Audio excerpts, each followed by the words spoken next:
Okay. Good afternoon. Obviously, the Rugby League World Cup is what I'm going to lead with, starting this evening's live stream. The Rugby League World Cup is what 3.5 weeks away for kickoff, and there's already concerns about eligibility rules when it comes to international rugby league. So early this morning, our time, so early afternoon, Australian time. Joseph Swahili and Payne Haas have now declared themselves for Samoa. This follows on from Victor Radley declaring himself for England. Now, that it raises the question about eligibility rules. Now, Victor Radley's father is English, Swahili's grandparents and Payne Haas's grandparents are Samoan, so they're within their rights to do so. But the eligibility rules have been brought up, considering that they have declared themselves for New South Wales when it comes to state of origin. Although Victor Radley now, as he's declared for a tier one nation, he cannot go back and play for Australia ever again. So that's an interesting one. On the side of the Manly Sea Eagles, there's growing speculation that Des Hasler may not be coach next year. So there's that to look at.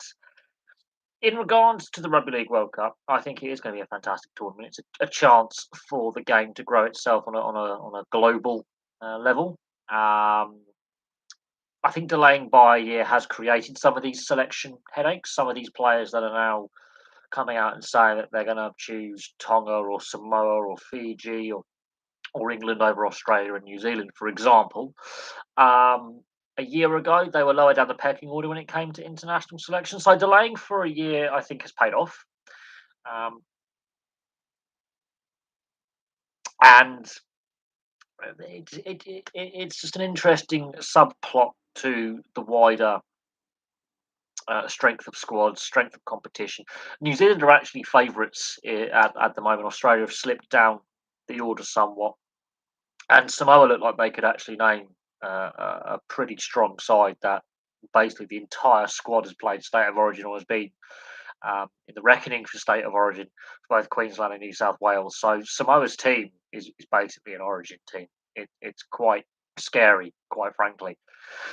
Tonga's side as well, a lot of those players have played state of origin. So this is where the selection rules headache rears its head. The reason why players like Suwali, I think is how you want to pronounce his name, and Payne Haas are allowed to swap from Australia to Samoa is that Samoa's classed as a tier two nation. If Samoa was a tier one nation, they've made their bed there. They've got a lie in it. They can't take that decision back. But rugby union has had the same debating points as well in regards to selection rules, and it does make it a very interesting conversation. It does make it quite a complex issue. International Rugby League has not got the same standing as rugby union. It doesn't have the same international TV rights when it comes to the international game.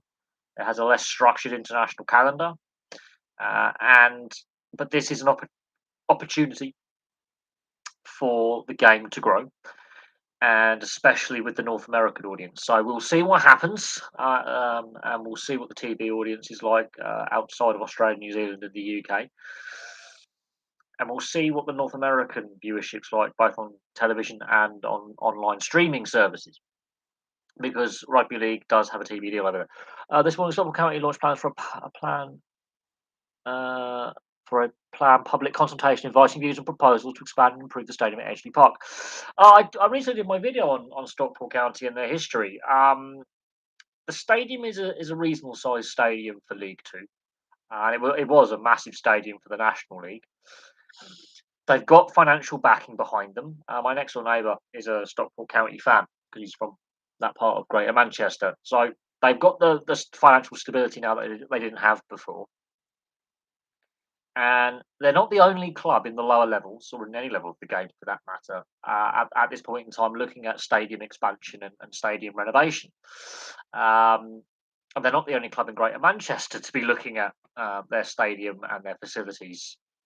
Ironically, Manchester United looking at Old Trafford whether they should knock it down completely or refurb or build a new one or whatever. Um, it's interesting. They've only been back in. This is their first season back in the football league. So you would think stability in the league is a bit more important and looking upwards. They do have more stable financial backing. They do have money, so they're in good financial health, unlike a lot of clubs around them in League One and League Two, and even in the Championship and even in the Premier League. They've got good stable financial footing. They've completely turned their financial situation around. They had a very lengthy spell in the non-league though, and it took them a very long time to get back to where they are. And I obviously, when I did the videos on Torquay and Exeter, they've also had financial issues over their time, and Torquay haven't got back to the football league. So they are in a good financial position, much like Exeter, who are in I think in League One at the moment. Um, in regards to the stadium, they've been at Edgeley Park a very long time. They clearly want to invest in the local community in Stockport, and they want to stay at Edgeley Park. They've got obviously no plans to move. The issue with Stockport County, along with a lot of clubs in that part of the world, is market saturation. There's a lot of football clubs and rugby league clubs and rugby union and ice hockey teams, just professional sports teams trying to compete for a limited amount of fans. Basically, it's a very congested sports market, very congested sports market, and they're all trying to compete for sponsors, fans, the commercial money coming in, media rights. They're all trying to compete for a finite resource domestically in the surrounding area.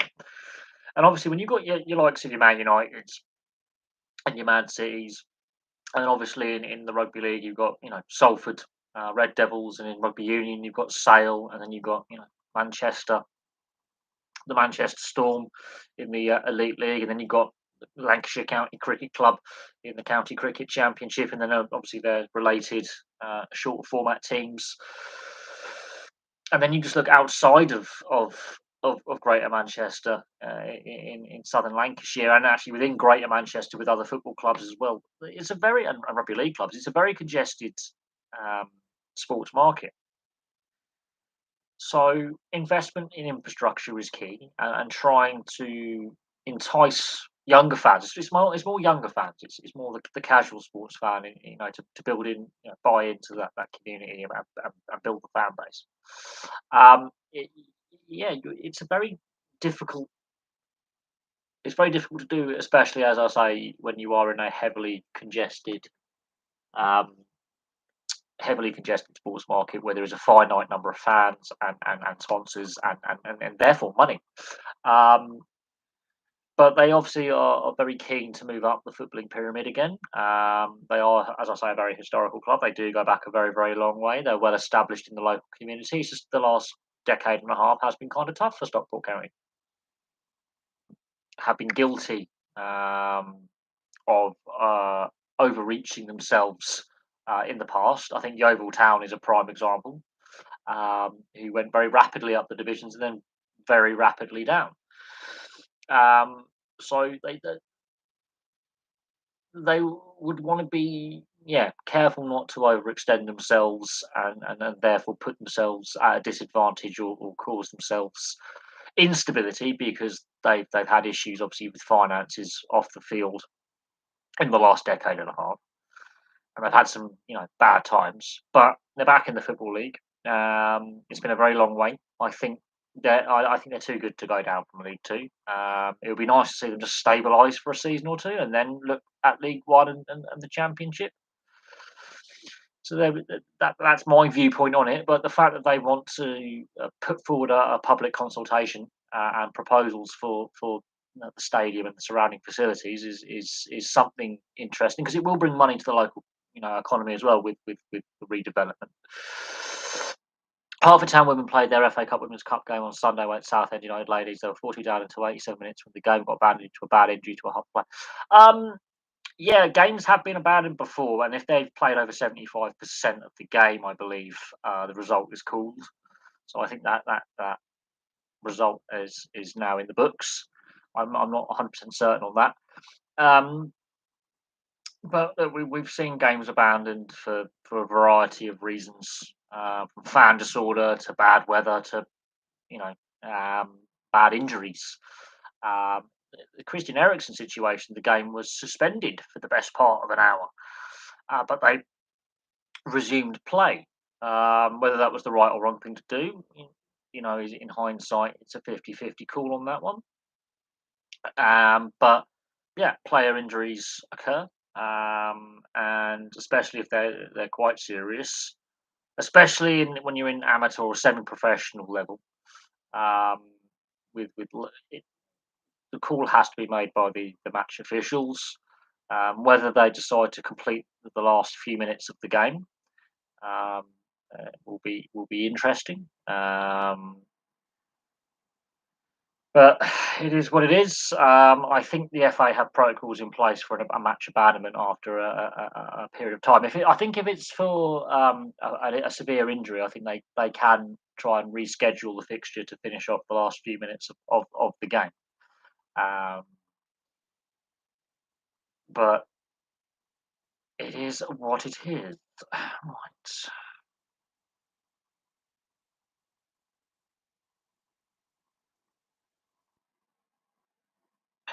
But it is unfortunate when a game has to be abandoned because of a severe injury to a player. There is no doubt on that.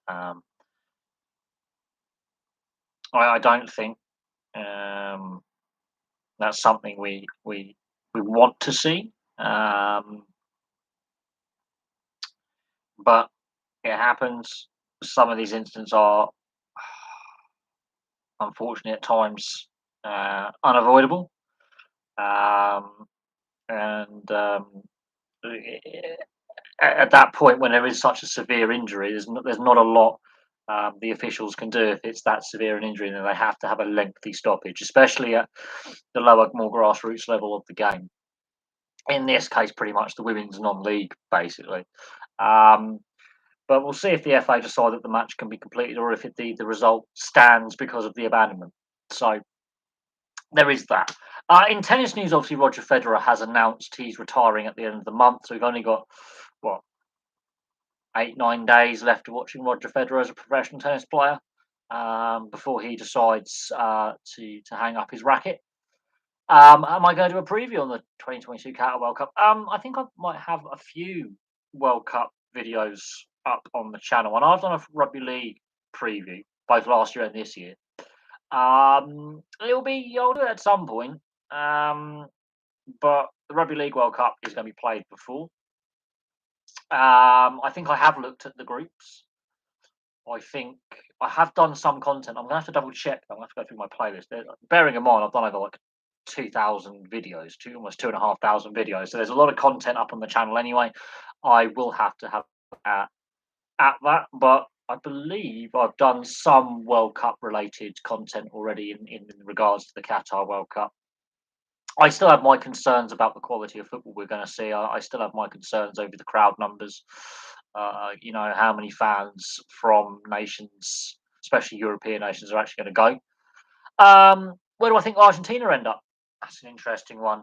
How long's a piece of string? I think we're going to have some interesting results in this tournament. I think we're going to see some nations upset the traditional order, so to speak. I think some nations that are heavily fancied or have had some good form in tournaments in recent years, and I will mention Argentina and England in that conversation, I think are going to underperform.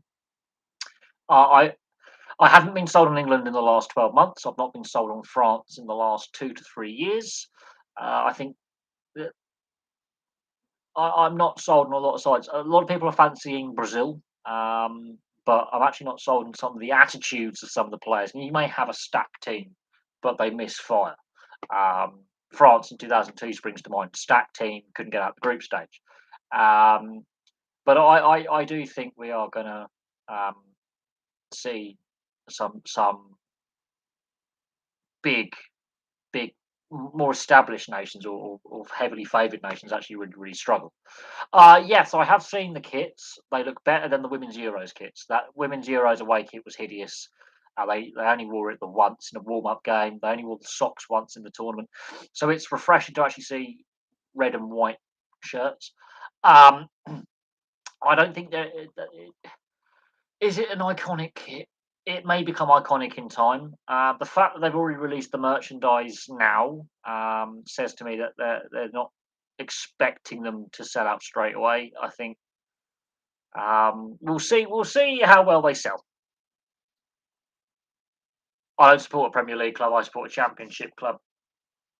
I'm a Blackburn fan. There is an old video on the channel of the sports teams I follow. I've got to update that actually. I've got to update that. Um, I'm a Blackburn fan for my sins. Ugh, yeah, that is for my sins. But I'm not as passionate about football as what I am about rugby league and ice hockey these days. I think there's been too much scandal and too much bad plus publicity and bad press. That has an impact, and the TV rights in regards to Champions League and Europa League has also, I think, I don't think I'm the only one who's lost a bit of connection with the sport. Um, I feel I've lost my connection with football over the years. I enjoy it a lot less than what I did, 10, 15, 20 years ago. And I'm in my mid 30s now. So when I was a teenager, you couldn't unglue me from my seat. I will try and watch as many games at this tournament as possible. I do have some of the tournament booked off on holiday, thankfully. So I will be able to watch some of the games, like a full day's worth of play. And I've got some of the Rugby League World Cup off as well from work. I've actually booked some holiday from work, so I'll be able to watch more, as much as possible, because there could be up to 4 games a day. I don't think I'll be able to watch every game in this upcoming tournament. What will be interesting to note is the kickoff times because of the where they're playing, the time of year they're playing. I think they got the women's Euros kickoff times fantastically, 5 and 8 o'clock. Brilliant kickoff times. I watched every single women's Euros game. I did fall asleep watching, I think, 3 of them, but I did was able to watch every single kickoff basically. Um, so I think I think UEFA got the women's Euros kickoff times right. It'll be interesting to see the kickoff times for the World Cup and how they work worked out, considering the time differential, the climatic conditions, the fact they're going to be playing games at night. I would think roughly similar times, anywhere between, I would say, 3 in the afternoon our time to about 7, 8 in the evening our time. Each got to tack on 3 hours, so I could see similar kickoff times to the women's Euros, but for TV at least. Messi or Ronaldo, I'm a fan of neither. I'm a fan of neither. You put them in. Messi and Ronaldo, what we've seen over the last, let's say, 15 years at their peak, the last decade and a half, you put them 25 years ago, I don't think they're as dominant. I think the quality of football we're watching now is less than the quality of football we were watching in the 90s and the early 2000s. So if you go back to, I'm going to say 25 years ago, I think the quality of opposition they would have faced in the midfield, defensive, and attacking areas, and the goalkeeping, I think, for that matter, was, I think, of a higher quality. I think football was at its peak between 1994, maybe 95, and around 2007, 2008. So you put Messi and Ronaldo in that era, I don't think they are as dominant with the goals and games and assists and trophies. I don't think they're as dominant. But that's my personal opinion. I'm not a fan of either. Um, and everyone's got their opinion, but I don't buy into this goat opinion because eras are different as well. Um, but you know, I will say this, and I'm going to say this: my favourite players are those that are more all-rounded, those that work harder for the team without the ball, and that's something you don't see Messi and Ronaldo do is without the ball. Um, you may get all the highlight reel goals and assists and some of their records in La Liga, for example, which is a very weak league for depth. Um, so there we go. Okay, so England Iran is 4 o'clock Qatar time, so that's a 1 o'clock kickoff. That's pushing it a little bit. England USA. Okay, I could watch Wales. This is the problem when you've got to get. I would think by the time the group stage is done, and we're looking at more the latter stage of the tournament, I would think 5 o'clock and 10 o'clock Qatar time, something like that. Would be neither. I don't prefer either. I've really not a fan of either. Uh, it makes it even harder to love them because they've been done for tax evasion, which is a crime. But it was their first offence, so they get a fine. It does make you harder. It makes it harder to love them. And the Ballon d'Or is now a popularity contest. So Lewandowski should have won the last two, in my opinion. But I'm not a fan of either, and I don't prefer either because in my opinion, um, I believe that the era they're playing in, it's an easier era to get goals and assists. I believe the quality of opposition they've been playing against and the quality of players in general has gone down. And I think you can look at that alongside some of the obscene transfer fees we've seen, some of the obscene wages we see,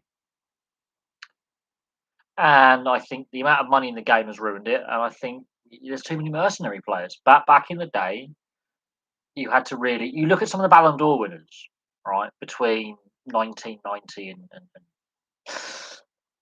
2005, 2006, and when they're just in the early stages of their career. They're very varied throughout the year. And then it becomes the Messi and Ronaldo show, and I think football's lost something when it becomes a popularity contest rather than the actual best player on the field. Um, VAR, it's a flawed system, but at the same time, I think we've gone backwards a little bit, and the implementation is all wrong. I think the footballing authorities have botched it completely. Um, but that's my personal opinion. I do think they've got it wrong. So the kickoff times for Qatar, they're 3 hours ahead, so I won't be able to watch every game. I'll be able to watch as many as possible. Won't be able to watch every game, just because of work. Work is going to be a bit difficult to watch every game. I'll be able to watch most games, but not every game, um, and that is frustrating. The latter stages, yes, you can see after the group stage, yes, I'll be able to watch more games, but not every game of the group stage. But the group stage itself, there's a lot of games that just don't interest me in the group stages of tournaments these days. I used to watch every game if I could, but balancing the channel with work, it's difficult. I still do have a full time job whilst doing this, um, and people. It's going to be interesting, and I wouldn't be surprised if those kickoff times do have to change because of climatic and weather conditions. I would not be surprised if they have to alter kickoff times and there are delays to matches. That would not surprise me. But they're bearing in mind they're doing these kickoff times Qatari time for the European TV audience.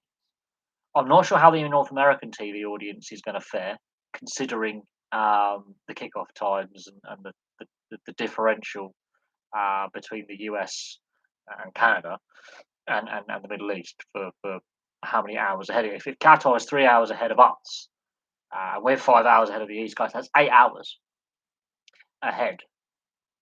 And then you tack on another 3-4 hours ahead of the West Coast. That's that's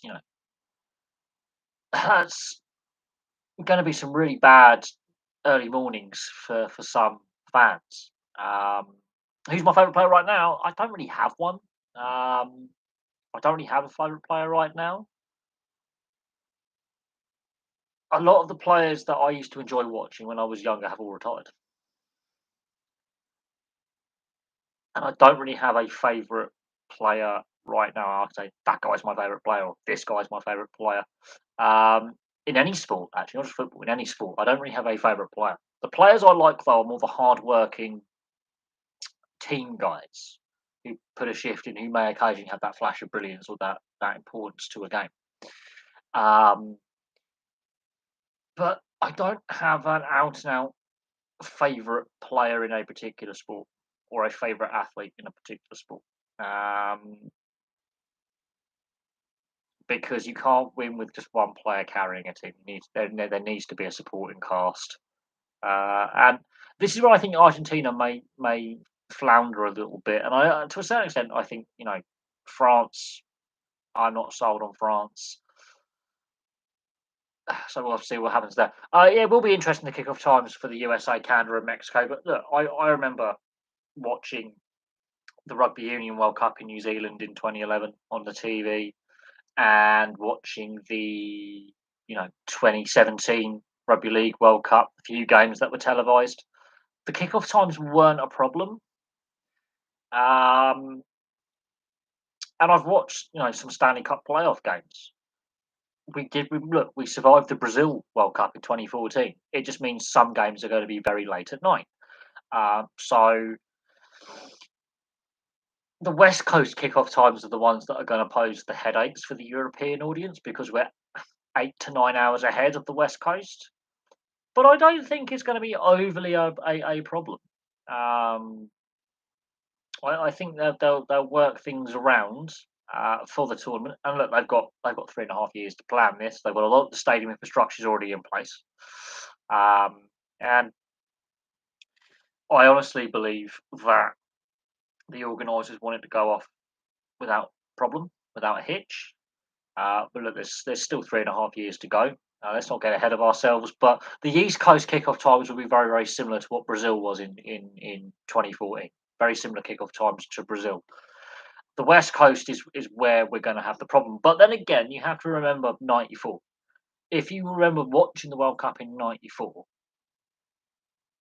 you know, but look, it's the best part of 3.5 years away. A lot can happen in that time. I'm quite tempted just to book the whole fucking tournament off. That's my solutions. But I remember watching the Women's World Cup in Canada, Football World Cup in Canada. I had no issue with the kickoff times. I really didn't. So it's all about how you structure, your vacation time, holiday time, depending on where you are in the world, and if you can get time off work. And it all depends because I try and watch as many games as possible. Partly because I love international sport, but I've got a channel now. Before I had a channel, I could just watch at my leisure. But yeah, look, we've got a few years out before that the US World Cup comes along, and then you've got the Rugby Union World Cups later. So there's time for the organisers to discuss things with FIFA and the various broadcasters to figure things out. I was alive in '94, but I was only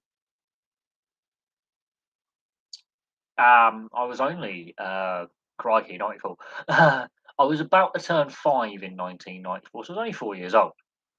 So I don't remember much of the tournament, but I was still technically in nursery, I believe. Kindergarten would be the American term.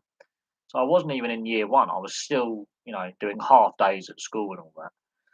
I was still in the early years learning, as they call it. So I vaguely remember bits of the tournament, but looking back on it, I remember a lot more now with seeing the images again. But the tournament I remember most really remember, properly is Euro '96. But we were the hosts, so the kickoff times really worked quite well with when they, had them. And then France '98 was another one. So there were some tournaments that stick in your mind because I was still at school, and there's other tournaments as an adult where I, you know, booked the whole month off. And I've worked the South Africa World Cup. Most of the games were evening kickoffs, so it's all about working out deals with the broadcasters. And I honestly believe that the broadcasters in place for this World Cup and the next World Cup will be very, very aware of peak audience times, especially in Europe. Um,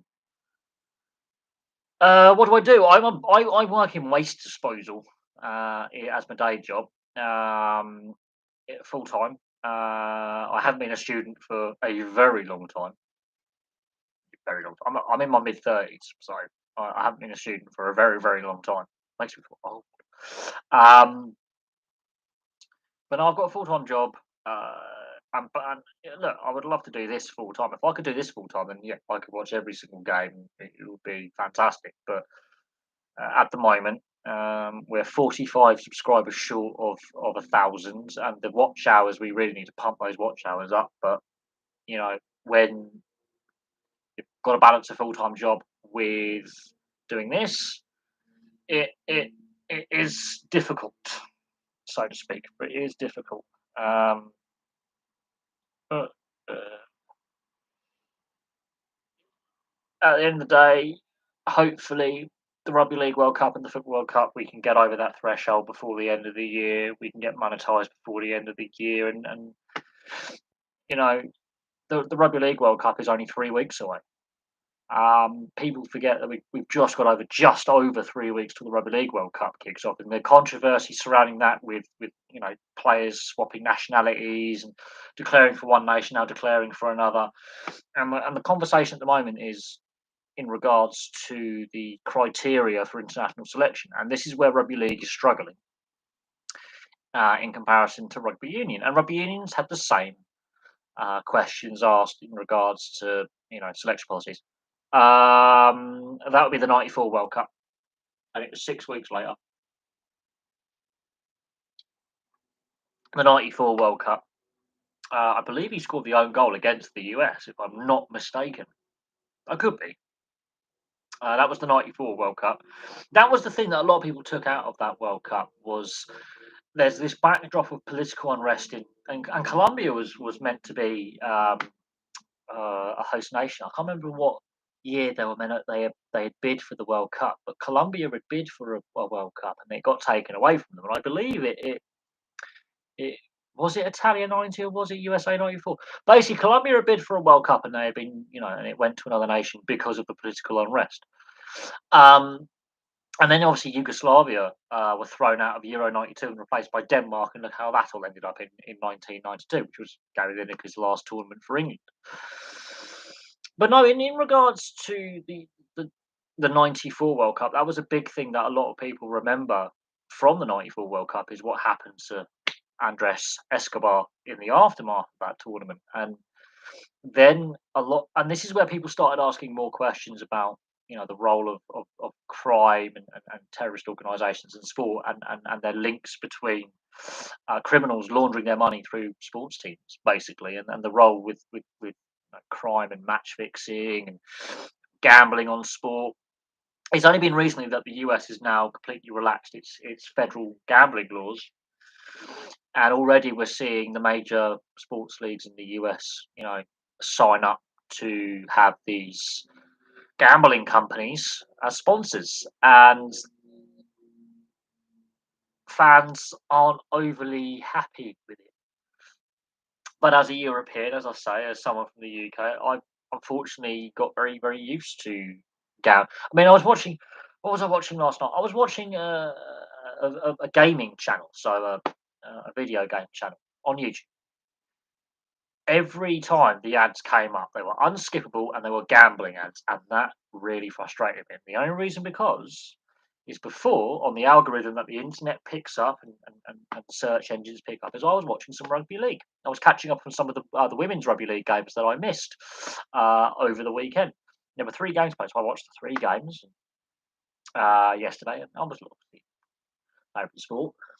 And then I go on YouTube and I think, what, I want to watch some game playthroughs and game review videos, and all the ads that came up the rest of the evening were gambling ads, and they were unskippable.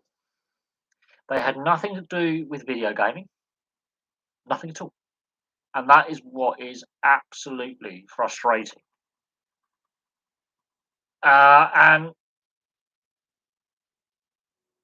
especially sports gambling, I have my concerns about it. We've already seen how some sports have been beset with match fixing allegations and corruption allegations that have also been proven. Cricket and snooker are 2 sports that unfortunately are very, very exposed to corruption in that sense. Yes and no. Look, some of my favourite YouTubers cover the NHL, and the hockey guy is my favorite YouTuber, and I have a good correspondence with him anyway, uh, which goes back to 2017. I've been keeping a correspondence with him and actually emailing him and sending him hockey jerseys and stuff and communicating with him for a very very long time, seeking his advice for my channel and all that. And he has, you know, brought up the fact that the North American sports market can't cope with ads. They can't cope with sponsors on jerseys. Now the MLS is different and Major League Rugby are different because they're very European based sports with their ideals. But the big four, so the NFL, the NBA, the NHL, and Major League Baseball, they're starting to realise that ad revenue when you allow a company. So let's say Adidas at the moment is making the NHL jerseys, for example. Now that contract expires in 2024, so we've only got 2 more seasons with Adidas hockey jerseys, which is a shame because I think they're the best quality apart from CCM. I think the NHL has ever had, but there are concerns from the North American fans just can't cope. So when, for example, I could do a comparison with an NHL jersey and a European jersey for comparison, where you see jersey covered in ads and a jersey that has none. And what will the NHL jerseys look like in a couple of years' time? Will they be the European style that is literally just adverts, or will they still sort of be the NHL with smaller ads? The NHL is trying to be very, very cautious about this because if the reaction is very, very negative, even though it's a very good revenue stream for the league, and the NBA as well, but the leagues, I think, need to be. The problem is when you look at channels like the Pat McAfee, you know, podcast. Not only are are they sponsored by a gambling firm, they work for a gambling firm, and that for me is concerning. When you have someone who's high profile as an ex-player, who's now in the media, bearing in mind he's an independent journalist, if you think of it that way, who is endorsed by a gambling firm and sponsored by a gambling firm. Let that sink in, and it's a big part of the Pat McAfee show. Who do I think wins the NRL Premiership? I think the winner of the Premiership comes out the Cowboys Eels match. I honestly think whoever wins the Cowboys Eels game actually wins the grand final. That's my opinion, because both Parramatta and North Queensland have a good record against Souths, and Parramatta are unbeaten against Penrith. Really, in the regular season, I know they lost in the opening round of the finals, but in the regular season they've got Penrith's number, and the Cowboys are got the better of Souths. So I think the winner comes out of that game. And the Cowboys are the second best defence. Penrith don't have a good defence, so if Penrith are going to win, they're going to have to outscore the opposition rather than out defend them. And I can't see them doing that for 2 more straight games. Whereas the difference between Parramatta and the Cowboys is Chad Townsend's won a grand final, and that's again a big difference. Elias versus Cleary. Cleary's won a grand final, so it's going to come down to experience. But if I'm a betting man, I'll go Cowboys as a dark horse, and they're at home at Queensland Country Bank Stadium, so I will see on that. Do I think Latrell Mitchell would make a difference against the Panthers? They proved in the regular season they can shut him down really effectively, and the Roosters proved that in their last regular season match before the finals match. If you can shut Latrell Mitchell down, the Bunnies are less effective, and they've got injuries.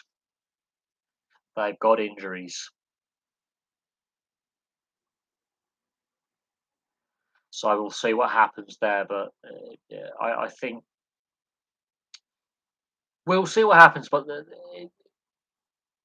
I think the winner of the grand final comes out of the other semi. But it would be nice to see the Cowboys win it. Yes, the Worcester Warriors situation. They're not the club in the worst financial peril. That's what's terrifying. Is Wasps and Saracens owe more money. But if they suspend from all competitions, then because they've started the season, that then completely fucks up the Premiership.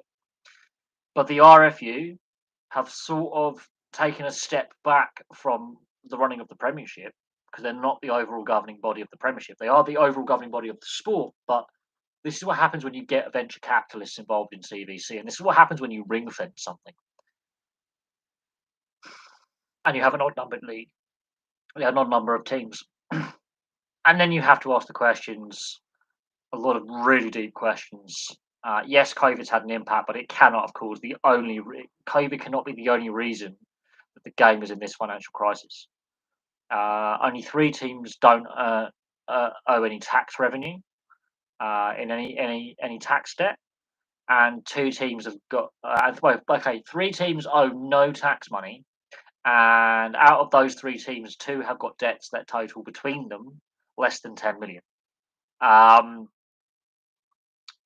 so I do have concerns that basically 10 clubs are screwed financially because if Worcester gets suspended, then it's the domino effect. It is the domino effect, but then players haven't been paid. Um, I can't see the RFU allowing them to fail, but it does highlight a massive flaw with the financial systems of the sport. And then we can go back to 2019. So we're going back before COVID. And a certain Augustin Pichot, former Argentine international scrum half, who I believe played most of his club career in France. But Pichot, basically on the platform he was standing on when he was going against Bill Beaumont to become the head of World Rugby, as World Rugby's president, was basically saying that the money side of the game is broken, it is imbalanced, and it's going to cause problems. And people didn't vote for him. They voted for the old guy. Look what's happened. Yes, COVID's had an impact, but Super Rugby has collapsed. The South African franchises have joined what was the Pro League, which is now the United Rugby Championship. The Welsh game is bankrupt as well. Um, the unions, New Zealand and Australia have got problems, big problems.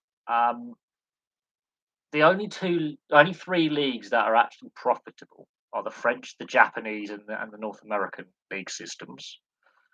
Let that sink in. Uh, the uh, the situation with the salary cap breaches with Saracens and Leicester has been duly noted. Wasps are in trouble. Wasps are in bigger trouble than Saracens. Much bigger trouble. But it's just Worcester have a lower income stream. That is the difference. The reason why Wasps have got as far as they have with their money issues is they generate more income, more revenue. Um, well, teams. Well, this is the problem. They've ring fenced it, so it doesn't matter what teams we want to see in the Premiership. The Premiership clubs have ring fenced, and that was the brainchild of the Bristol Bears owner. Oh, by the way, Bristol basically bankrupt. And we know they're in breach of the salary cap. Let's not be naive. Look at the squad they assembled. And a school friend of mine plays for Bristol, so that's interesting. But there is a big concern that we could see the domino effect. And COVID has sped up this domino effect. Same with football. But you have to ask the question with the TV deals that have been sold, with the sponsorship deals in place, the central, the funding, where has the money gone? The same can be asked of football. Rugby union has become a smaller version of football. It's been 20 years since the club went into administration. 20 years, and that was Richmond. And the club is still going. They're just being kicked out of the Premiership. 20 years. Actually, 90. Was it 99 2000? It's been 20 odd years, and they don't have a clue what to do. The authorities don't know what to do. They've been asleep at the wheel. The clubs have basically been taking the piss in regards to the salary cap rules. Leicester were very, very aware of what they were doing at the time. Very aware. They actually knew what the cut-off point was before they got points deductions. They knew what they could push to be only fined. So that was systematic, deliberate salary cap breaches. Saracens was just, we're going to do it regardless of what people think. And they did it openly and blatantly. and then they pretended to surprise, when they got caught. Um, did the Wallabies get screwed with the right call by the ref? Well, that's an open-ended question. I haven't seen the game. I've heard about the refereeing decision, but I haven't watched the game, so I can't pass comment on the whole refereeing performance for the 80 minutes. Because there could be about 9 or 10 or maybe even 15 calls the referee has got questionably right or wrong. But there have been some very questionable calls in the Rugby Championship this season. Some very questionable calls, some questionable yellows and reds for all 4 nations involved in the Southern Hemisphere. So it's not just one team getting favoured. They've all had some questionable calls go against and for. But again, rugby union, much like rugby league, it's down to refereeing interpretation. How the referee sets his stall out when it comes to the breakdown, scrum, line out, clearing of the ruck. And we have this conversation in a lot of sports. It's the same with VAR in football. It's the same with, ice hockey, especially the NHL. There is some massive inconsistencies from one game to the next in the NHL. There have been massive inconsistencies in the NRL this season, even in the same game. That's South's Roosters prelim that we saw last week and a half ago. 7 sin binnings, which is a record, by the way. So, in that regard, it is interesting to debate and look at.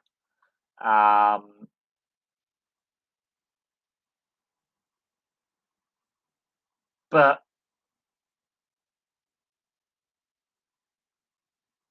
we'll see what happens in regards if World Rugby decides to review the footage. But it's done. You can't replay the game. And on the same token, there have been a lot of questionable calls in rugby union. Again, rugby union is another sport that I get frustrated with. Yes, I do enjoy it at international level, but at club level, the game is a mess, as the Worcester situation proves, as the salary cap breaches of Saracens and Leicester prove, as the collapse of Super Rugby proved. Internationally, the game is brilliant. Club level, the game is a mess, and the opposite is the case with rugby league. The club game is brilliant, and the international game is a mess.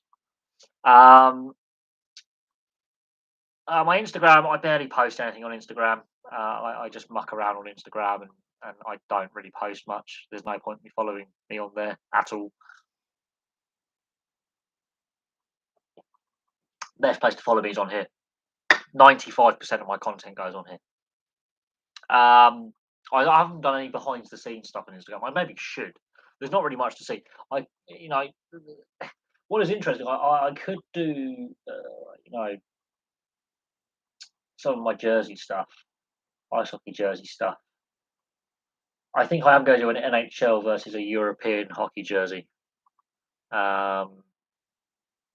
comparison, because there is the debate about ads on jerseys and how the North Americans aren't coping. Who do I think is going to win the Rugby League World Cup? Samoa look like they're going to have a stacked team now with Suaalii and Payne Haas, amongst others. Agreeing to play for Samoa over Australia. It's a big blow for Australia. Australia's going to not be able, actually, ironically, to put their strongest team and squad together because of the amount of players who are deciding to play for other nations. And this is where the international selection rules have become a bit of a laughing stock in rugby league, which is harder to grow the game. I don't know. I think New Zealand, I think, are the actual favourites at this point by some distance. The Samoan side is stacked. It's getting to play together. That's the problem, is getting to play with that system. I think the Tongans out of the Pacific Island nations probably will be the dark horse again, because they already have that in their armoury from the last World Cup, and a lot of the players have carried on playing. Um, so we will see what happens. I think New Zealand are favourites, but I think we may see a Pacific Island upset. I think we may see a Tonga or Samoa um, do something, like make a final, for example. But England Samoa is the first game. If Samoa are going to have a good tournament, look to that game to be the game where they put their credentials down. My opinion on the new England kits. I'm assuming we're talking about the World Cup football kits. They have been released. They've been released kind of early, actually. I would expect them to be released a little bit later before the tournament. They've released them kind of early, which is not necessarily a bad thing. I think they're better than the women's Euros kits that we saw in the summer. I think the FA and the kit manufacturers have got them right. They're not the best and the most iconic England kits, but they're better than recent kits we've seen. But I'm still not going to buy one. It's not worth the money. Is the salary cap flawed, or has COVID really screwed the Premier Rugby Union Premiership clubs? Both, both. Um, I think ring fencing the Premiership was also a massive blunder, because in my opinion Bath should have been relegated. But the RFU have been aware of Wasps' financial issues for years. Wasps have been struggling before COVID was a thing. Um, and Worcester have been in precarious financial situation for a couple of years themselves. And then there is some creative accounting going on here.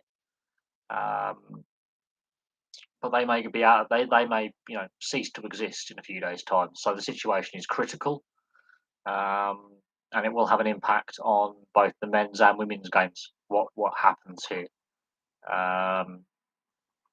But this is, again, weak governance has also contributed to the situation that we see. Look, I'm not an expert on finance. I'm not going to deny that. I'm very open that I think the financial systems in sport are deliberately complex for a reason.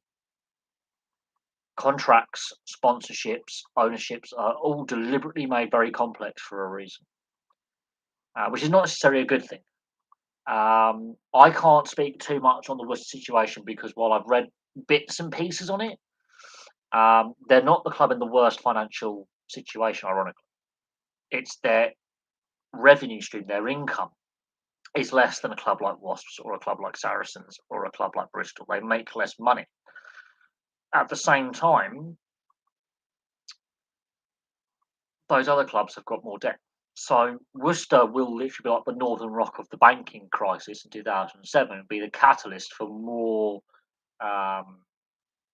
clubs to then the domino effect will begin. Because when they suspend, if and when they suspend Worcester from competition, those clubs that have home and away fixtures lined up in the various competitions they're going to play are going to lose out on that crowd money that they have already budgeted for their season income budgets of what they expect crowd numbers to be. So it will have a knock-on impact that will negatively impact the other clubs financially going forward. And when you've got clubs like Wasps who are in serious financial trouble themselves, it's a problem. David Beckham, overrated or genuine superstar? Look what he did for the MLS, and look how he inspired a whole generation of players and fans. Whether he was the best or not he was the best with the set piece I think I've ever seen. His set piece delivery was something else. He didn't score a lot of goals, but when he did, they were crucial for club and country. His set piece delivery is something else. So accurate. Um, there were not many better players with a dead ball, free kick or corner or penalty than David Beckham.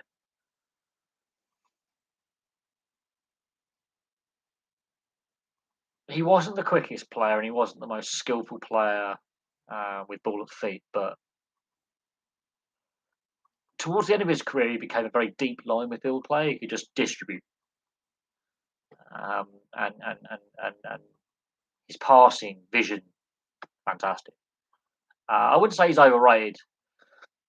I think he was a generational talent for certain aspects, but at the same time, he was very well marketed by both club and country and himself. And then when he goes to the MLS, he transforms the fortunes of a league that was financially buggered. The MLS was going nowhere. It wasn't making a lot of money. Was struggling to establish a foothold in the North American pro sports sphere of things. David Beckham goes over there to play, and not only did people went, people were saying at the time, Beckham, it's a mistake. He's going there to retire. He actually prolonged his career by going to the US. Prolonged his career, and not only that, changed the fortunes of a league that was really not doing very well. Now look at the MLS. If that is the turning point for that league, it's much like the Wayne Gretzky trade to Los Angeles, that spurring the growth of the game in the non-traditional markets in the US, which we can debate the pros and cons of that. It's pre Gary Bettman, which is a good thing, because I've been reading up on Gary Bettman and his role within the NHL and the criticism that the NHL, especially Gary Bettman, faced with the southern expansion and the growth of the game in the non-traditional markets of the US. David Beckham going to the MLS is like Wayne Gretzky going to the LA Kings from the Edmonton Oilers. It's like that drop goal by Johnny Wilkinson in the 2003 World Cup. It is a turning point, if that makes sense. It's the turning point. It is the moment of a sport, in the sport, should I say, which is the turning. It's like Adrian Morley going to the NRL. And yeah, English players had gone to Australia to play before. Adrian Morley is the catalyst for players like Sam Burgess and James Graham to go to the NRL. So there are these catalyst moments in various sports and in various leagues that are that moment, that catalyst, that then creates a momentum that changes the fortune of a sport or a league or a team or a player or an organisation. Just get more comfortable. My back is just wrecked. I've had problems with my shoulder and my back like all week. So the last week. Yeah, the Alex Hales. Look. Yes, he had a good performance with the bat. We can all agree on that. It's good to see that he had a positive performance on the field. He's still going to be dogged by the questions of his off-field conduct and some of the issues he's had off the field throughout his career and his attitude. There's also the debate about how popular he is with other players in the dressing room, whether he's a negative influence on the dressing room. So Alex Hales, I think the jury's still out. I think he's burnt a lot of bridges within the game, and with a lot of fans. And one thing I do know is sports fans have long memories. They will not easily forgive and forget and move on. And there will be a section of the fan base that will remain hostile to Alex Hales. There is no question on his skill set and his talent. On his day, he's brilliant. Unfortunately, he is very inconsistent, and his off-field dramas have definitely derailed his career.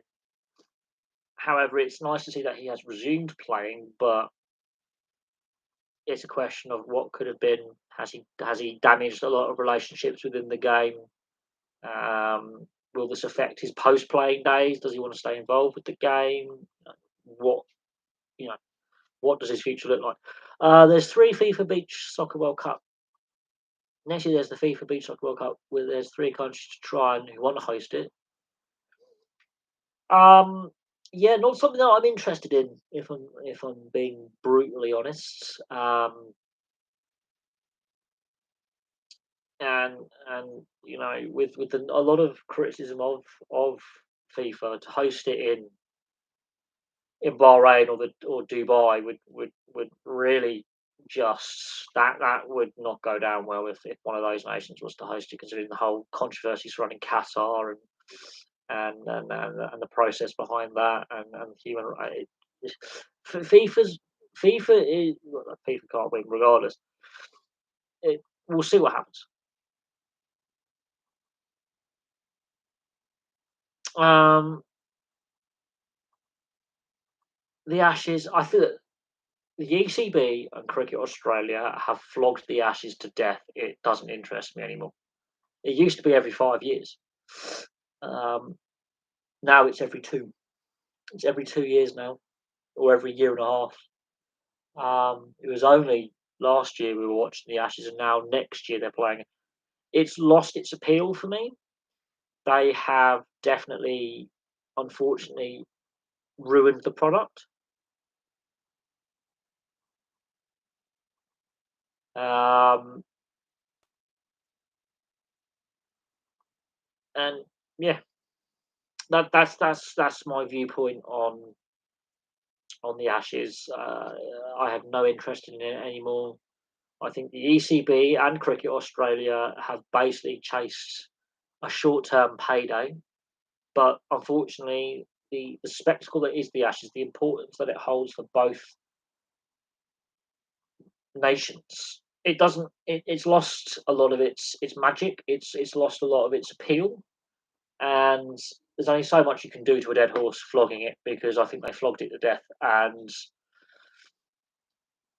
it's not. It doesn't hold the same appeal anymore. It doesn't. And I remember when the Ashes was on. I think it was every 4 years, I believe. Yeah, it was every 4 years. When the Ashes was on, it was really special, and I used to look forward to an Ashes series as a kid and as a teenager. Now I'm like, ugh, another Ashes series. They have definitely overworked the product. They've devalued the product. They chased a short-term payday, and I don't think it's worked. What does the Ashes be? Oh, basically the little urn. Basically, the first time both Australia and England played each other, they got the stumps and they got the bales and they burnt the bales and the stumps and they put them in a little urn. The ashes that were left over after burning them. The urn's about that big. Um,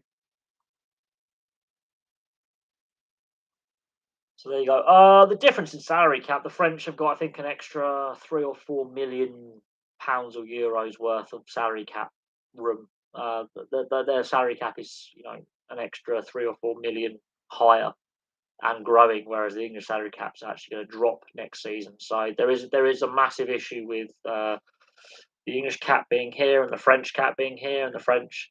And this is the debate about the amount of overseas players that have been allowed into the European game. And as I said, there's only a handful of leagues making money: the French league, the Japanese league system, and Major League Rugby. Um, they're the only leagues right now, domestic league competitions, that are profitable. The Japanese system is backed by the big corporations because every corporation has a team that they sponsor. The French have got wealthy backers who are willing to spend money, and the North Americans is a franchise-based model, so you pay money to buy a proportion of a share in the league because it's North American, and they have an overseas player marquee rule where you are limited with the amount of overseas players you can sign to a squad outside of North and South American players.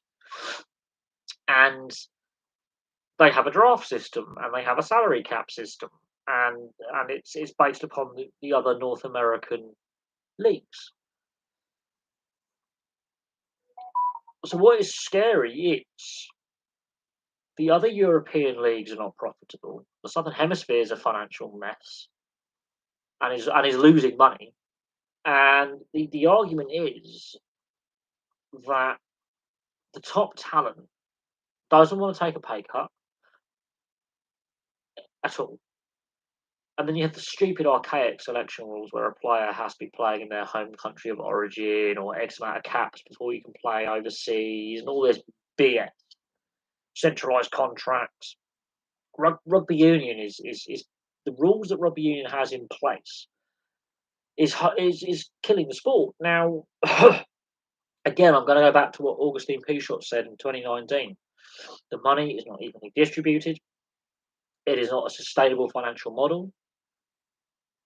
And I think he stated within the next 5 to 10 years, the club game could be facing a financial meltdown. Throw COVID in there, you're only 2.5, 3 years down the line, and he's been proven right. Now, he got so frustrated with the governing body, World Rugby, that he quit the organisation. He's done with rugby administration. And he was one of the few guys who could actually see ahead that there were problems within the game. And then when you've got organisations like the RFU, like Rugby Australia, basically the Australian Union, trying to poach league players and pay them stupid money to become basically mercenary players. It's not good. Should New Zealand have a New Zealand-based competition only? There's a limited amount of corporate money in New Zealand. Yes, absolutely. National sport, doesn't matter if it's league or union. I think 80% of Kiwis basically at some point have played rugby or are involved with a rugby club of either code at some point. At amateur, semi-pro, professional level in some capacity. It's like ice hockey in Canada. Similar percentage of population play ice hockey in Canada as it does in New Zealand. Small population size is counting against, and limited amount of corporate sponsorship is counting against, which is why I think the new Super Rugby format between Australia, the Pacific Islands, and New Zealand works better than the old Super Rugby format. But there is definitely a money issue, and I think how bad the All Blacks have been playing over the last 18 months as well. There's definitely a culture issue within the sport in New Zealand. We've seen culture reviews with the women's game, which led to the coach eventually losing his job and having the worst autumn series they've ever had. So there's been deep questions about the culture within the sport in both the men's and women's games. There are money issues, and the top players, they're going to go to France. They're going to go to North America. They're going to go to Japan to get a payday because they're not willing to take a salary cut. So then, to replace those players, they're looking at rugby league going, let's try and poach a rugby league player who may or may not qualify for New Zealand or Australia, for that matter. Let's try and poach a rugby league player, or try and offer a big money contract. Where they're getting this money from, I have no idea. And I don't think they've really learned the lessons of the Israel Folau fallout very well, because he was eligible for both nations. Of course, Australia nabbed him. And they're trying to do it with Joseph Swahili, or Suali, or Sualihi, or however you want to pronounce his name, who's a young teenage player, only been playing first grade for a year and a bit in the NRL.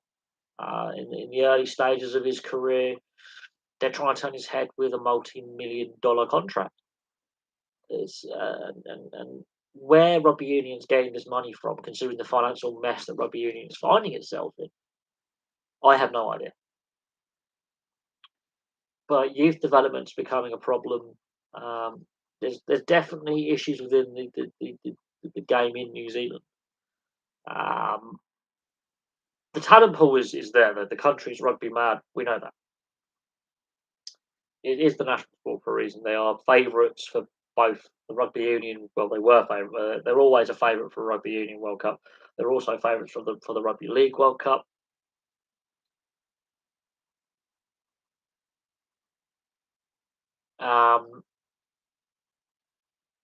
So there's that.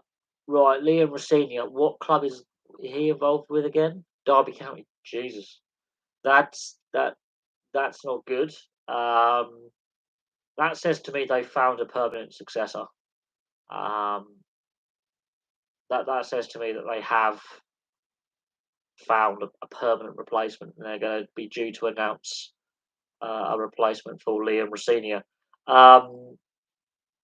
Derby is another one of those clubs that's become a basket case. That's become a mess. Um, Wayne Rooney departing the way he did, and going to, admittedly, he's not in English, but he's gone over to the US to learn his craft a bit better and hone his craft. Um, but that's not good. But I say, and a lot of people say this now: coaches are hired to be fired.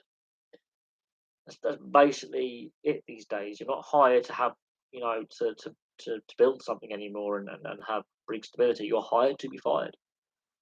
Um, the fact he only I mean, he was in an interim basis, so uh, but we're not having that at the end of September, and the managerial carnage that we have seen throughout not just English football, but Scottish football, Germany. It's bordering on ridiculous, really. We're what, a month and a half into the season, and we're already seeing managerial casualties. The difference with Leroy Senior, he was an interim, so that says to me that they have found a permanent replacement to replace him with.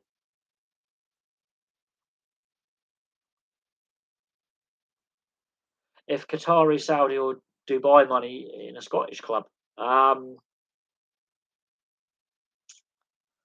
could I see a positive from it? Depends which club. And quite frankly, with the controversy surrounding the Newcastle United takeover, yet the Man City takeover didn't cause anyone to bat an eyelid. Let that sink in. And with some of the bad foreign and domestic owners we've had in the game over the last 2, 3 decades, um, to me, it doesn't really matter where the money's coming from as long as the ownership is competent, lets the footballing brains run the footballing side, and bring stability. And unfortunately, we've seen so many owners who should be nowhere near a football club, but the footballing authorities don't care because money's coming in. This is the problem. Personally, with the negativity that has been surrounding the sport, even before COVID, but definitely since COVID, and you could argue from the day Qatar was awarded the World Cup and what now has since come out about that whole process. I can't see a positive out of it. Uh,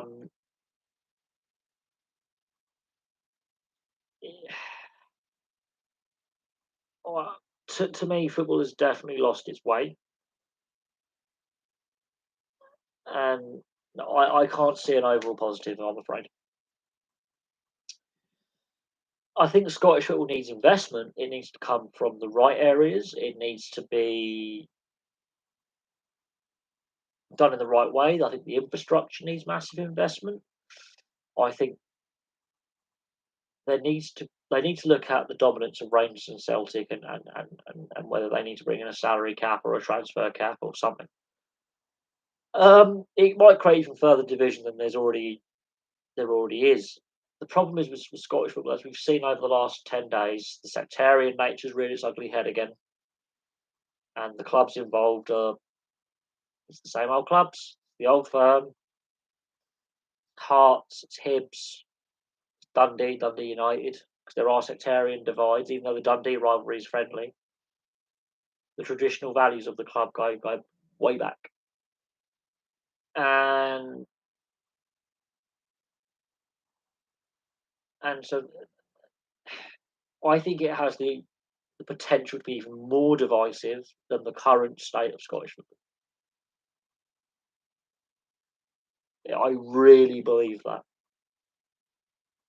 That's my opinion on that situation. In regards to would it be a good thing? I'm not sure.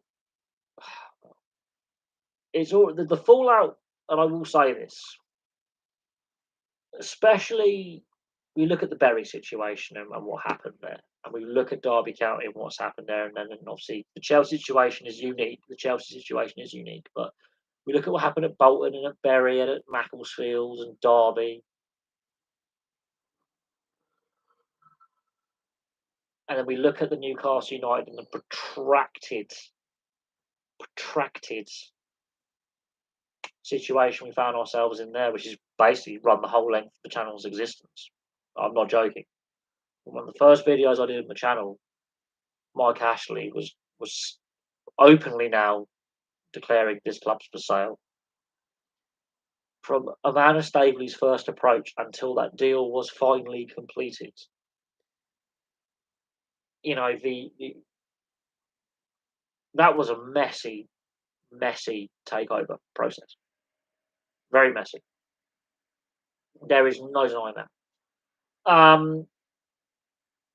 I think it has the potential to cause more problems than good.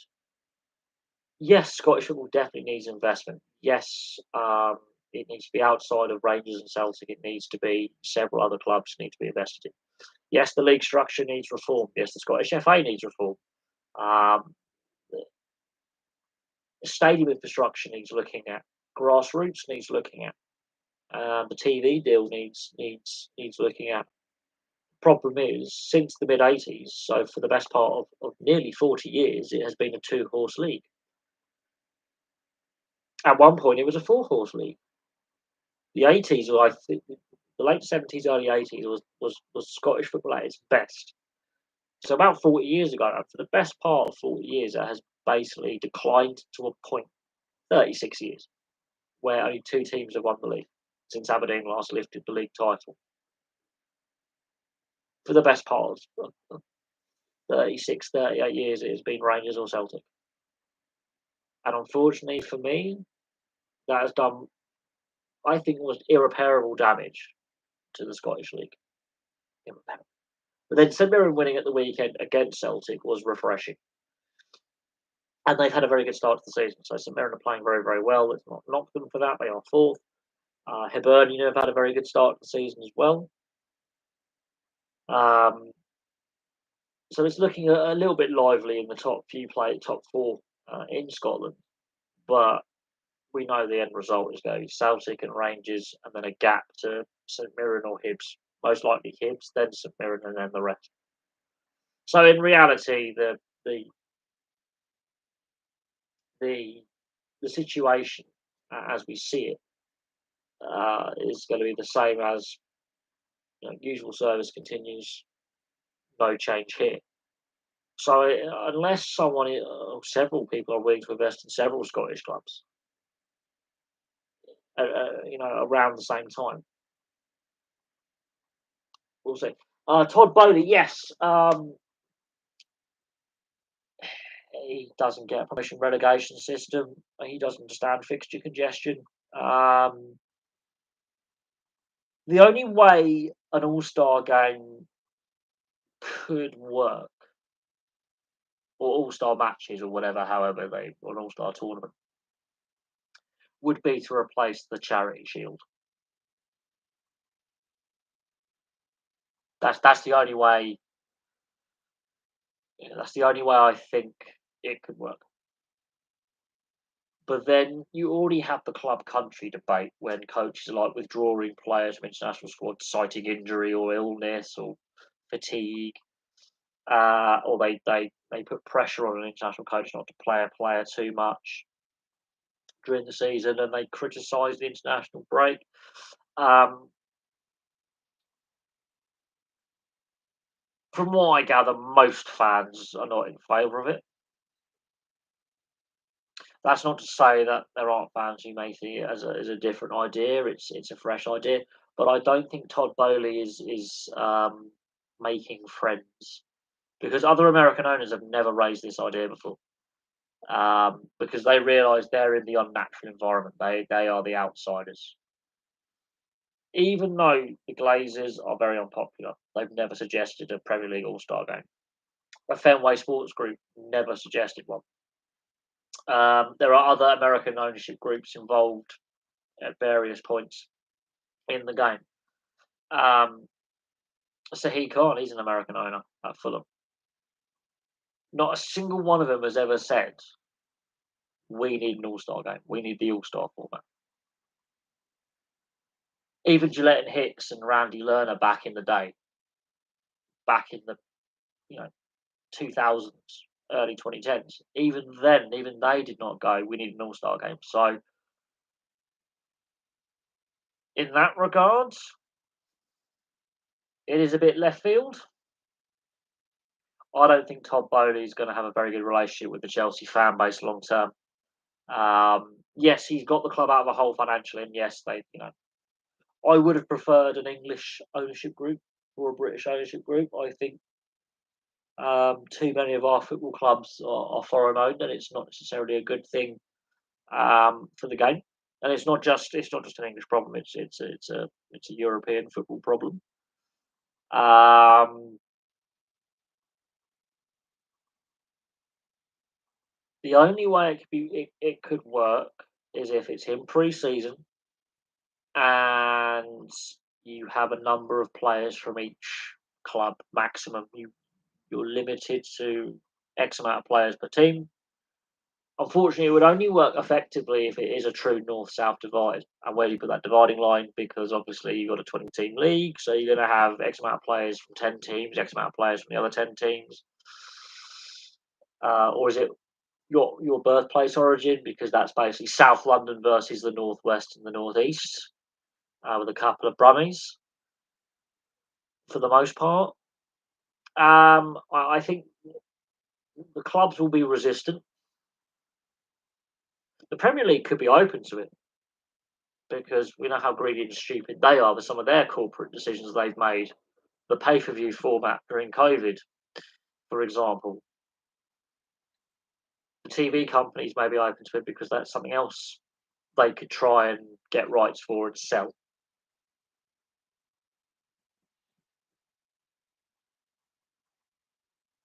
But, and I will say this, I don't think the format works in a European promotion relegation league system. It just doesn't work. We don't look when we talk about all-star games in rugby union, it's the Barbarians, and it's always during the international calendar, international game. When we're talking about rugby league in the NRL and in the Super League, it's still done in pre-season, a good couple of weeks before the season kicks off. You know,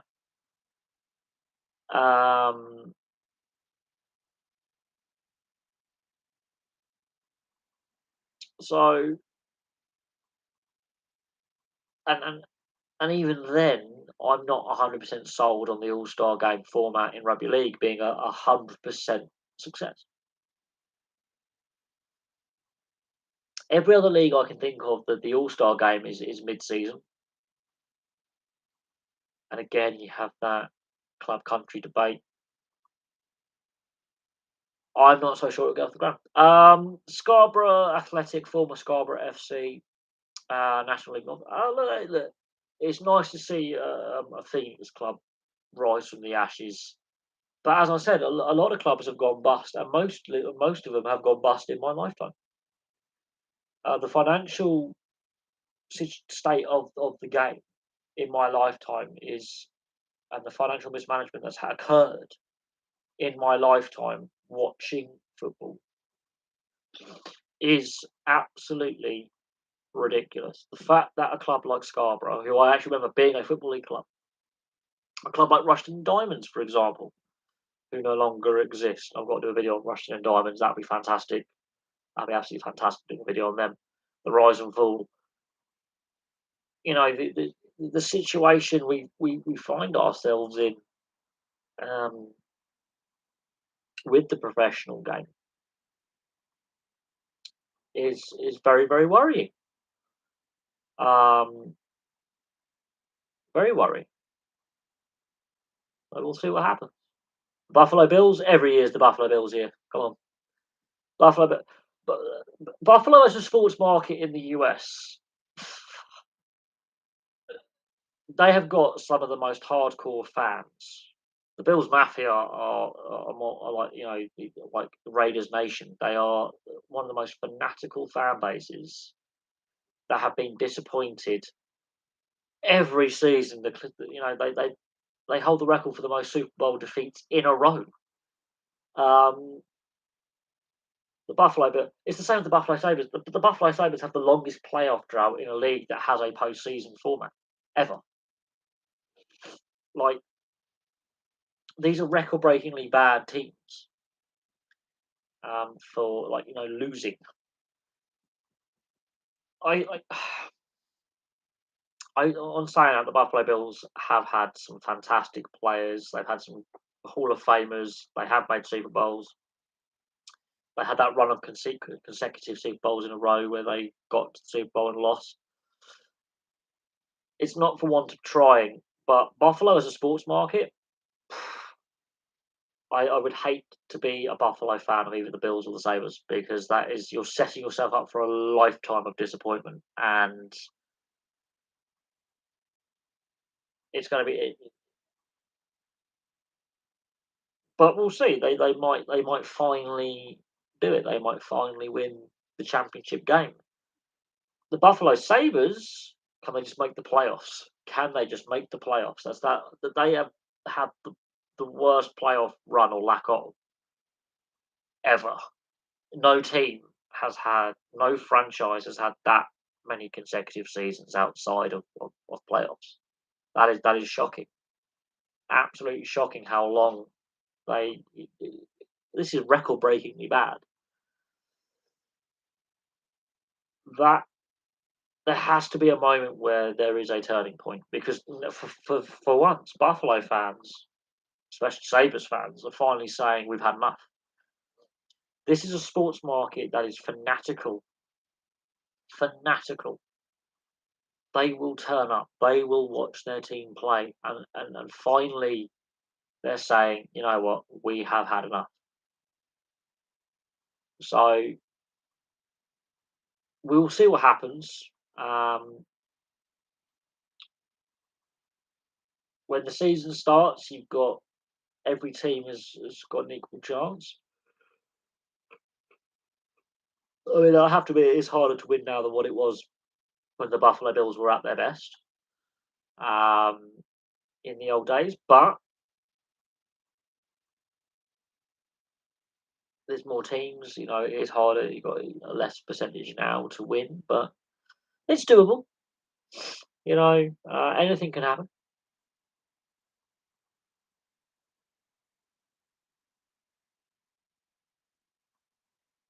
I mean, the fact that Scarborough had to reform, and the old team going bust, the old stadium. I think it's gone now. I think it's been demolished now. But Scarborough, Chester, Hereford, even Macclesfield and Bury. I mean, this has all happened within the last 20 years. I think, yeah, last 20 years, this has all happened where these clubs have all gone out of business and been reformed in the last 20 years. And something has gone very, very wrong with football.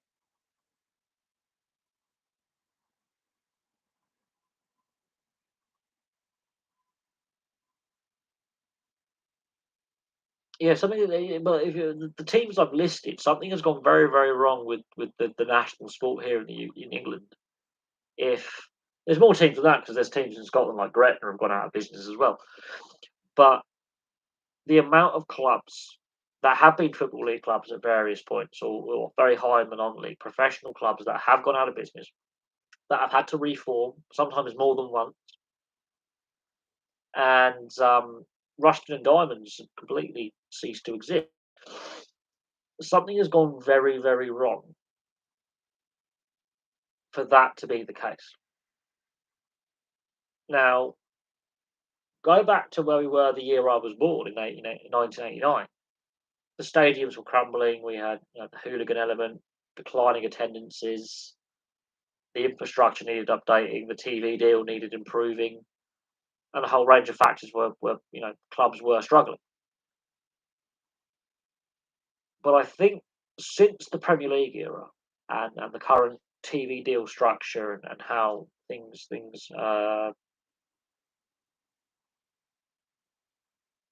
are structured. It is absolutely stunning to me the situation that the game finds itself in, and I think it's been accelerated in the last decade.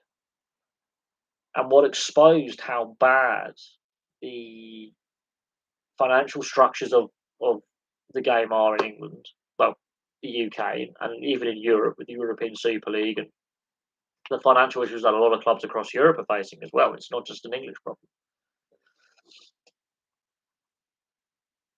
It's stunning. It shouldn't happen. Football should be a license to print money. No club should be in close to bankruptcy, in my opinion. Yeah, Boston United. I remember when I first started playing the FIFA games in 2003, 2004. Boston United was still playable as a football league side, and that was at the time they had some financial irregularities was the term the FA used at the time.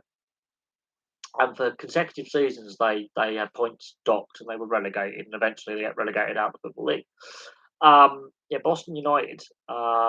Basically, they were fiddling the books, and I have to look at Boston United. That's going to be a very interesting video, Boston United. But they were punished for financial irregularities. I remember that back to back seasons, and then eventually it had an impact on the field, and they were relegated out of the football league, and they haven't been back. But that is a club I have to look at in the next club history set of videos. We're going to look at Lincoln. We're going to look at Boston United, and Peterborough United, and clubs at Cambridge United, clubs in East Anglia. We're going to look at that region of football. And Boston United is very interesting because they were criminally mismanaged. There was criminality going on basically with their accounting. Someone was siphoning funds off the club or something like that. They haven't recovered. It's been nearly 20 years. 20 years they've not fully recovered. So their history video is going to be very interesting. The Boston United one, but got to look at Cambridge United as well, Peterborough United, Lincoln City. We've got to look at these clubs. But yeah, the Boston United one is going to be interesting. Do you think Canada will keep up their pace and make it into the round of 16, which I believe is the second round, or maybe the third round? Round of 16. That's finals is four. That'll be the second round. It'll be the round of 16. I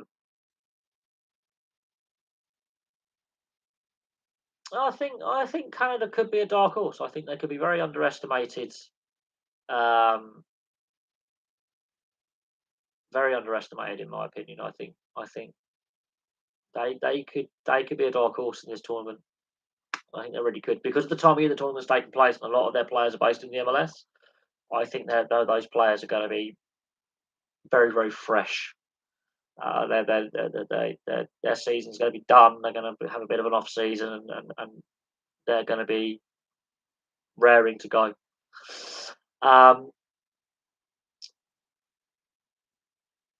Yeah, Boston United. A lot of that I think was to do with criminality. There was some very creative accounting going on at Boston United that ultimately led to their financial situation. Now they didn't go bankrupt, they didn't go bust, but they haven't been back to the football league. And when I get to the Boston United video, that's going to be very interesting. Yeah, Chester City. I remember when they were a football league club. I remember when Halifax Town were a football league club as well. There are a lot of clubs that I've got to do videos on that were in the football league that have been either financially mismanaged or just run out of money, or overextended themselves, overreached themselves, like Yeovil Town, for example, who are not a bad club. They are well run. They just went too far too quick. Oldham Athletics, another club that's been badly run, ex first Premier League club to drop out into the non-league. That video is going to be really interesting. I've done the Portsmouth video, but when we look at clubs like Chester, like Boston United, like Oldham, and we can see how badly they've been run off the field, sometimes with criminality, it's stunning. Yeah, Kidderminster Harriers, they're an ex-Football League club as well. Hereford. All these clubs have been badly run. Absolutely bad. It's shocking how bad these clubs have been run over the years. Absolutely shocking.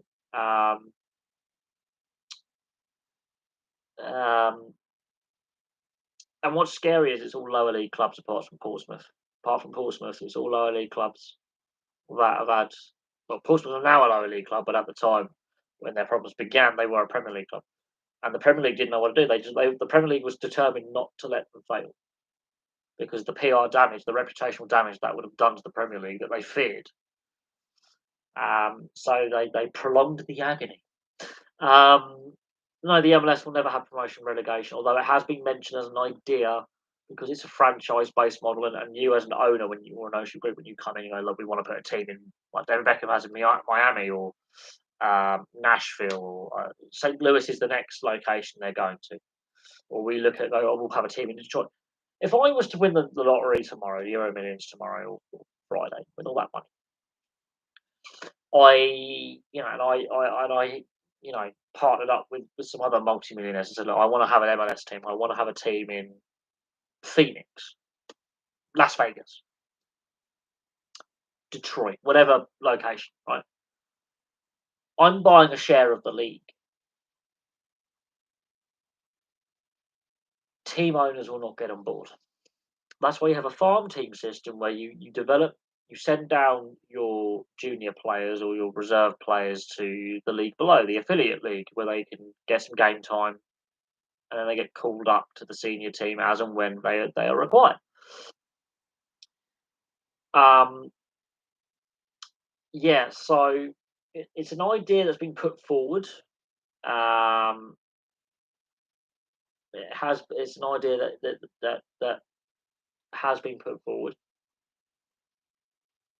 But in reality, it's a franchise-based system, and the owners will not sign off on it. You need two-third majority in agreement with the proposal for it to become a serious chance of becoming league policy. And you would also have to get the players' union and the MLSPA on side. And again, you need two majority to at least consider the proposal for negotiation, because they have a CBA, because they have a salary cap, they have a draft system. It doesn't happen. Where do I think the Canadian national side will be in the next 5 to 10 years? Well, they're co-hosting a World Cup in 3.5 years' time. So they're going to be at back-to-back World Cups for the first time ever.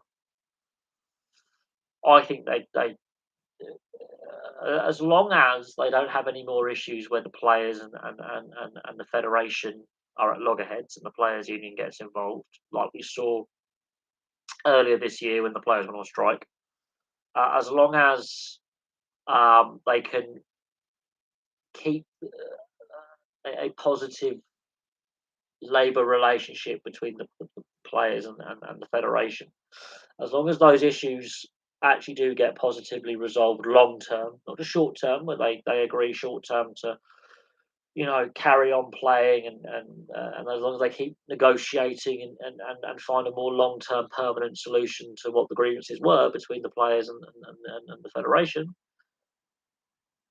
I can see there being positive growth long term. We may even see a fourth Canadian franchise in the MLS at some point, because it's going to be going to a 2019 league next year. In order for the league to really make sense, it needs to be 32, and it needs to be divisions and conferences, and alignments like that. So I can see, I can see Las Vegas is definitely where the major leagues want to go. There's no doubt on that. I'm surprised. What surprises me is the NHL was the first major league to go to Vegas, followed by the NFL.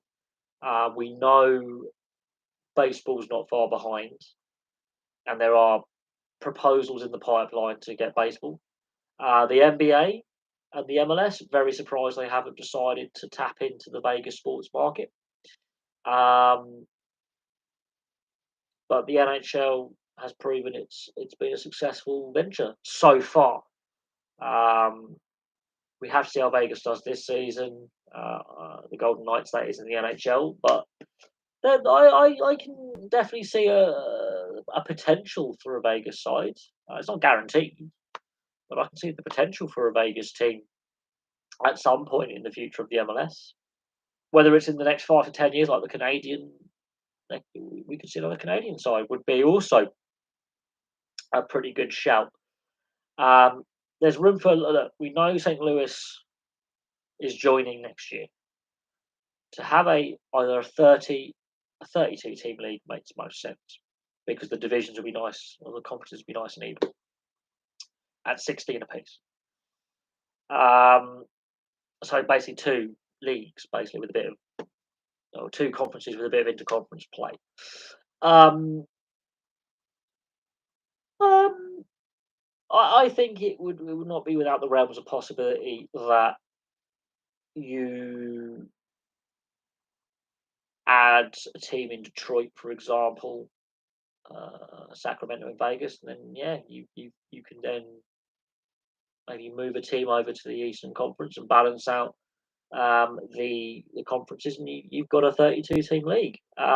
Sacramento as well has been mentioned before. Have also applied to join the MLS, and they play in the level below.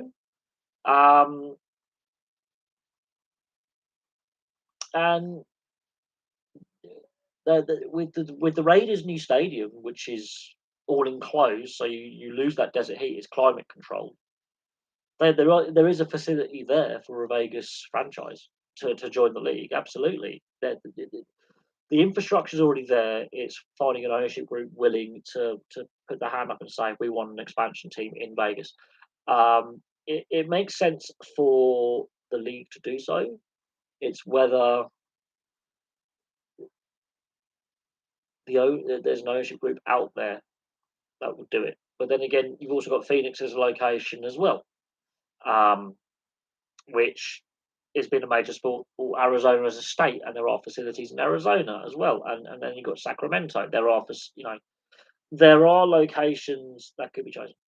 Um, and Sacramento Republic do need a better stadium, um, but they're in the process as well of a potential expansion franchise. So there is potential for the MLS to expand. I did a video on it the other day, so there is potential there. It's figuring out after St. Louis, what's the 30th team, what's the 31st, what's the 32nd. The rate of expansion of the MLS is scary, so there's going to become a point where after expansion, when things stabilise, can the league really become a profitable league long term? But anyway, I'm going to leave that there. I'm going to call that a stream. I just thought I'd kill a bit of time and have an interesting conversation. I really appreciate um, all the questions. There have been some very interesting questions. And of course, I'm going to finish this because as Rugby League History has just joined with Swaliti and Payne Haas as two of the latest players to snub Australia and choose Samoa. Obviously, Victor Radley's chosen England, so that is interesting. And we're going to finish on that. Should International Rugby League tighten the selection criteria for International Rugby League, because this World Cup has the potential to be a massive growth for the game internationally, and it looks like Tonga and Samoa are going to have two teams that, in theory, could make the final. So let that sink in. Anyway, for now, from me, thank you very much for watching. I really appreciate the questions, and I'll have some more content for you very, very soon.